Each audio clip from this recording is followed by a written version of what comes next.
Good evening, everybody, and welcome to season 2, the return of Release the Quacken episodes. I'm Jeff tonight, and I'm joined with Kevin Hey, everybody. and our friend Sarah. Hello. So, I don't really remember how we did these episodes last fall. Most of that was kind of a blur, so we're just kind of doing this on the fly tonight and make some adjustments as we need to as we go. So, we're going to discuss how our training upcoming is going to be going. A little bit different this year. We're going to do these every 2 weeks versus every week. And we are following the Dumbo plan versus the Dopey plan because I think all the ducks are going down for Dumbo except for John. John's not making it over with us, but the rest of us will be there. Excuse me. So, and these are all, like I said, these are all live. They'll be posted into your podcast feeds probably by tomorrow morning if I can get them up and going. And so if you don't catch us live every other Sunday night, check by Monday morning. You can listen to these on your runs and see how things go. So I think tonight we'll start out a little bit. Maybe Sarah can kind of give some background for those of you who haven't heard her on our episodes before about her running, her experiences jumping blindly into meeting up with us. And it's not as scary as people would think. And then we'll kind of discuss what the next 2 weeks of training are and kind of go from there. So kind of turn it over to you, Sarah, and let you talk for a few minutes. All right. Yeah. So I did my first Run Disney race, Princess 10K in 2020. Right after the year before that, happened to be down at Disney World during Princess weekend for my grandma's 85th birthday. And I was like, that sounds like fun. I should do my first 10K. So I did that next year. And then I was back that first wine and dine they had back. Was that, I guess, 21? 21, I think. And then I was like, hey, I've done a couple 10Ks. Cool. I can move on to a half. So 2022, January. So marathon week in 2022, I did my first half. Loved it. I was like, okay, I'm going to try to do my first marathon. And I had somebody convince me that if you're going to do marathon, you might as well sign up for Dopey because you can do it all. So I signed up for Dopey 2023 and did all the training and everything by myself. Had always done the races by myself. Had found the awesome ducks, and so I was lucky enough to meet up with them and run most of the races with them, and found out how awesome it was to run with people, especially for that long. You get a lot of time out on the course, not getting in your head. You get to hang out and talk to other people and laugh, especially with this crew. You laugh a lot. And yeah. And then from there, I've done a couple of the springtime, I guess, most springtime surprises. And yeah, now I'm doing all 3 races, signed up for all 3 races at Disneyland. Nice. So are you doing anything at Disney World before Disneyland this year, or are you just going straight out to California? I'm doing the 10K for Wine and Dine. But yeah, just the 10K. Okay. So how has training been going from everybody following the springtime? We're heading into the summer. I know it gets a little rough through there. Has anybody been keeping up on training plans? Are you following anything? Or are you starting from square one? What's your Kevin, you're shaking your head, so I assume you're starting from scratch. Square one for me. Except I did, we dog set this weekend, so I did take the dog for a little bit of a jog, and so I did a 1.5 miles and realized how much you lose after not a whole lot of time. But I'm like absolutely square one. So getting back into training is going to be, because I've got some health things going on that I'm dealing with. And so a lot of those were actually, I think, happening during the Dopey this year. So I'm hoping that this is going to get resolved and I can go into the fall. Actually, we had a couple days that haven't been 100 degrees. So I'm excited to get back into it, but a little bit worried. So that's why I'm hoping to lean on you guys when I get there. Yeah, that's one good thing about this group is typically it's no runner left behind. I mean, if somebody's down, be it bad popcorn or ailments or anything like that, even if we're all coming in right behind the balloon ladies, we'll be there together and trying to just get through it. So what about you, Sarah? Have you been keeping up with running at all this summer? I had a plan set up, but just through various things, I haven't kept up as much. So it's been very hit or miss with things. So not completely square one, but not as far along as I wanted to be either. Good. I know me starting from square one as well. So this will be interesting. I've never came into a big training cycle with no base. So it'll be interesting to see. I know we're not going to be setting any records out there whenever we're running this. We're just kind of hoping to finish. So any of you back what's that? I'm sure there are going to be others out there that are starting at square one. And if you are, hang with us and we'll get you there. We'll make sure we get you to the finish line. So that's the goal of it. Have fun and just enjoy the time while we're out there and not worry about the races. And so this week's calendar, whenever I'm looking at it, we got 2 30 to 45-minute runs on Tuesdays and Thursdays and a 3-mile go on Saturday. And then next week is the same, only with 4 miles on Saturday. So that shouldn't be horrible. I mean, we've all completed substantially harder runs than this, but again, starting at 0, it's going to be interesting. I actually haven't looked at my. I haven't looked at my run keeper to see exactly how many times I've run this year since Dopey, but I think it's twice, maybe 3 times. I did look at a training plan today, so I am. Tuesday, I'll do my 45 minutes, and I'll get on track. So you're starting from scratch too, then, huh, Gene? Yes, sir. Yes, sir. I mean, I am the picture of health, but apart from any kind of cardiovascular exercise, right? That is, yeah. But I'm really looking forward to it. It's cooled off, like in a lot of places. It's been friggin' hot, but yes, it's cooled off here this week. We've got some lows in the 60s in Louisiana, and so I'm going to try to balance a couple of runs this week, a few runs, not a couple, 2 this week, 1 on the weekend, and I'm going to get back in the swing. I'm looking forward to it. Sounds good. We're excited. So for those of you just listening, Gene decided to join in on us tonight. He had kind of a walk through the house where he just had a view of the Cowboy shirt, and I don't think anybody wanted to see that. So Yeah, you did. Yeah, you did. We threw it to the side for a little bit. I thought when I logged on, because usually we're not a start on time kind of group of people. I figured we'd be, maybe I would still be backstage, but you caught me. You caught me doing chores. So with these training plans coming up, we are following the Galloway plan. I mentioned that before.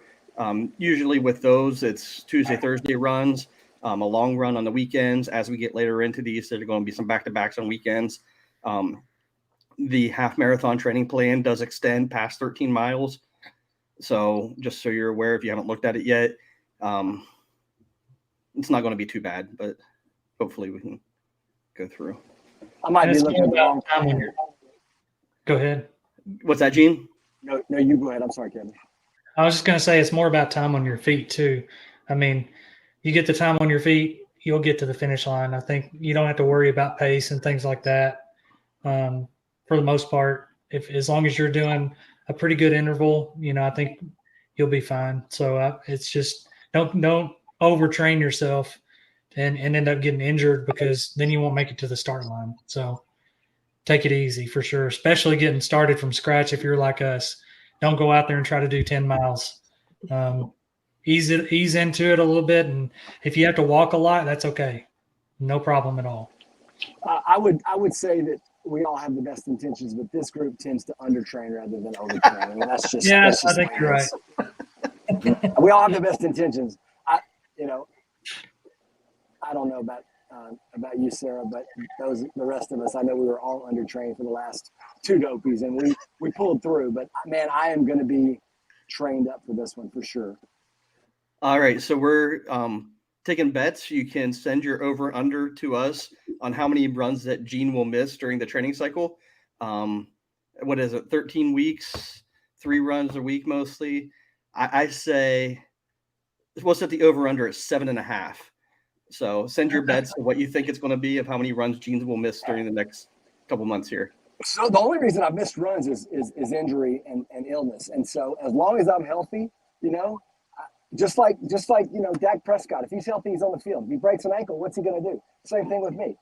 Kidney stone, COVID, popcorn, calf injury, whatever, popcorn. Popcorn, that's right. But here's the best part. So during the week of Thanksgiving, you're not going to have to run a mock dopey. Right. Is that for the first time in 3 years? Anyway, no. So what are you guys looking forward to most? I mean, we've all done the Disney World races. I don't think any of us have done Disney. Sarah, have you done a Disneyland race? Nope. So what are you guys looking forward to most about the Disneyland races versus the Disney World races? Sarah? Not doing 26.2 miles. So. Come on, Gene. You didn't want to punch me in the face when I was like jumping up and down at the finish line last year. I did not. No, I was happy. I was happy you were cheering me on. I'm glad, glad for all that. But no, I don't want to do 26.2. Go ahead. I'm sorry. I jumped in. I'll say, I think just something new because I feel like, I love all the Disney World races, and there's a reason I keep going back time and time again. But I feel like I could do it like the race routine in the morning in my sleep. So I think it will be fun to see how they do things differently there because it's not the same land, not the same. You don't get up, get on a bus and all that. You just kind of walk up there. So sleep. I think I've heard you get more sleep. It's a 3-hour time difference. So that 2 a.m. wake up call is actually a 5 a.m. wake up call for me. Hey. So that's the biggest thing I'm looking forward to. That's a huge difference. But yeah, because I'm always one of those. I want to be on the first bus, so I'm always down at the bus like at 3 a.m. So or 2:30 when that time happens. So I think not having to worry about that transportation aspect and not having one less stress there will be fun. And just seeing the different parks will be cool. Right. What about you, Kevin? What are you looking forward to? We've been to the state, so I'm excited to do that. I got my plane ticket already. I'm ready to go. I'm excited just to see the parks, and it looks like from the past course maps, you spend a lot of time in the park itself, and kind of where you start and finish and everything. So I'm not sure if you start and finish in a parking lot, but you're really close to the parks. You're not. I don't know. It just seems like there's more miles in the parks, and it'll be nice to see some course support out on those empty miles outside the parks, because that's just something I really like about local races, because you've got a lot of course support out on the local streets and everything that you don't get in Disney World because a lot of that's been shut down. So that's something I'm excited about. So there's no death march on Western Way that we have to worry about at like mile 18. Into the sun I'm going by the wastewater treatment plant. Right. Yeah, that's no good. I agree with all of these. Not getting up so early. I mean, it's still a 2:00 wake up call, but my body's not going to be adjusted to that much, so it's going to feel later to me. Now, granted, I'll be up till 11 o'clock, I'm guessing, so that's going to offset the difference. I'm looking forward to going to Disneyland. Never been there before. Experiencing the parks, seeing everybody. It's something that's going to be just different whenever we have Gene's bringing his wife, Lonnie's bringing his wife. So we're going to see some people that we haven't got to meet before, new friends and people that we pick up along the way. So we're looking forward to that as well. And a lot of lizards too. Absolutely. Yeah, I haven't quite decided if I'm introducing her to all of y'all. So I don't know. We'll see. Is it more you introducing us to her, or her just abandoning you and hanging out with us? That could happen. That could absolutely happen. So you mentioned the wake-up calls. What's the process? Do we know anything about that? Do you take a bus from your hotel, or do you just walk? I'm guessing we just walk. I really don't know the process. We'll have somebody on here, I think, later on in the season as we get closer that's done Disneyland races before. So I think we'll have that kind of get ironed out as we get a little bit closer. That hasn't even crossed my radar yet. I'm just trying to get out the door with my shoes on. Yeah, right. To find my shoes, I don't even know where they are. But I bought some laces for mine today. I'm getting ready. I'm getting my mind right.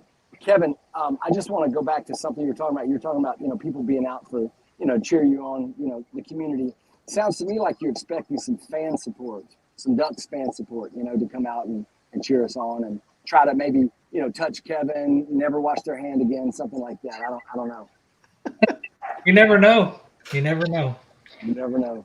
It could be anybody. It could be people that aren't, they just kind of just show up. I mean, you never know. It could be a celebrity. You never know. I'm game for a stalker. If anybody wants to be that creepy person, I haven't had one yet. I think I'm game for that. So I mean, I was going to say, my parents were planning on coming back out, but I don't know. After listening to this, they may change their mind. They jumped right into the fire with us too that weekend. So they, not knowing any of us, they were troopers. They had to learn. They had to meet those guys that I just randomly met in the parking lot at 3 a.m. in a dark parking lot, right? Turned out fine. Turned out great. So you use Sarah's experience as for the races as being okay. I wouldn't do that in normal life. But for the races, definitely come out. If you're watching this, if you're training, come say hi. We're not as scary. John's a little scary, but he won't be there, so you don't have to worry about it.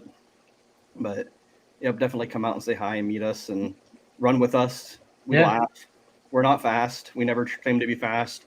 Usually we finish. I think we had finished until this year, so we had a little bit of stuff that didn't work out. But usually we finish. We'll pull you along. So I know this first episode's kind of a little bit discombobulated as we're trying to get back into the swing of things and just kind of going at it a little unscripted, but we'll get it ironed out here in the next few weeks and get it kind of a little bit more smooth as we get into a routine. But does anybody else have anything for this first week they want to add as we're getting into the races and getting ready to roll? Hey, I was talking to somebody the other day, Jeff, and I don't even know what was referenced to, but we were talking about, running. I shared my marathon experience, and I shared some of the experiences of this group. And I also shared, I said, one of my friends, at one point he said, forward is a pace. And I shared that with them, and they really, it was, I didn't inspire them, but they were, you could tell that they thought that was pretty profound. And they said, I'm going to use that because it's just so true. As long as you're moving, that's a pace. And we get so much of the time, we get caught up in, keeping a certain pace or finishing a certain time or something like that. And sometimes life gets in the way. And I think it's so important. I mean, we all, through our experiences the last couple of, especially this last year when we trained together, not physically, but we trained, we recapped and we motivate each other. We encourage each other through this process, weekly. We all brought some life lessons to and from, these conversations. And I think that's one of them. I mean, that forward as a pace applied to so many different areas of our lives, last year. And I think it will this year too. And so I just, if you hadn't said it yet, I know I got on late, but forward as a pace, man. If anybody listening, just put one foot in front of the other. You mentioned, Kevin, about just getting moving, time on your feet. I've said this as many times as anybody will listen to me, that my first Dopey training, I just was not motivated. And I mentioned it on the Lizards group, that I wasn't motivated. And my friend Sarah said, hey, listen, you just got to get the miles in, just do the miles. It doesn't matter how you do them. And eventually, you'll get your motivation. I called it my mojo. I said I'd lost my mojo, and that's exactly what happened. I started walking, and you get tired of walking at some point, or running, and you get motivated. And just put one foot in front of the other, and it'll come, Yeah, these early miles especially, don't worry about what your time says on your watch. It's still hot out there. You're still building a base. You're still getting going. You'll get there, and you got time to get there. You have plenty of weeks to get there. Don't worry about if you're getting swept. I know my first couple runs here, I'm going to be lucky to be under 20-minute mile paces. I'm just completely honest. There's a good chance I'm going to be sitting around that mark for a while. But it'll come down as we start to build up endurance and conditioning, and we're getting out there and doing things. So don't be afraid to push your runs in here. Go ahead, and if you need support, reach out to us. We've been there. We've done it. I mean, we've had people in this group run 20-minute miles. We have people in this group run 8-minute miles. I mean, there's all shapes or types, sizes and shapes and speeds, and so we'll help you out. We'll all get through it together. So, and I think using that, looking at the end game always helps me, of looking at what am I looking for of the weekend that's going to be so fun. I think especially now that I know that I've run with people, like, get there, and like you said, people will pull you through, and you'll have a ton of fun running. So using that as an end game of, why am I doing that? I know one of the reasons I love Run Disney races is they're so fun, and it gives me a reason to try to stay trained and motivated. If I didn't have doing that, I don't know how. I don't know that I'd be very good at wanting to work out and try to run, but because I have that end goal for me of Run Disney races are so fun, and the group is so fun to hang out with. So, yeah, for sure. It just having somebody there, helping you through the miles and stuff always really helps. I mean, when it's like it kind of keeps your mind off of the monotony of those long miles too. So Yep. that's something to look forward to too. Also, whenever just find somebody to run with and run with us. So Sounds good. Well, like I said to everybody, we got 2 45-minute runs the next 2 weeks, a 3 and a 4 mile. We'll be back at this 2 weeks from now on another Sunday. Like I said, every other Sunday we'll be hitting this. We'll be giving some updates and see how our runs are going, talk about any of our strategies, any issues that we came up across, talk about what's coming up the next 2 weeks, and helping you keep motivated as we go a little bit. We'll have some different guests as we go. So for the Ducks that couldn't make it on here tonight, and for the ones that are on here, I appreciate it. For Sarah, thank you for joining us again and jumping on to this first episode and letting people know that we aren't that scary. And for everybody else, good luck training, and remember, forward is a pace, people. Have a good night. you guys. Thanks, everybody.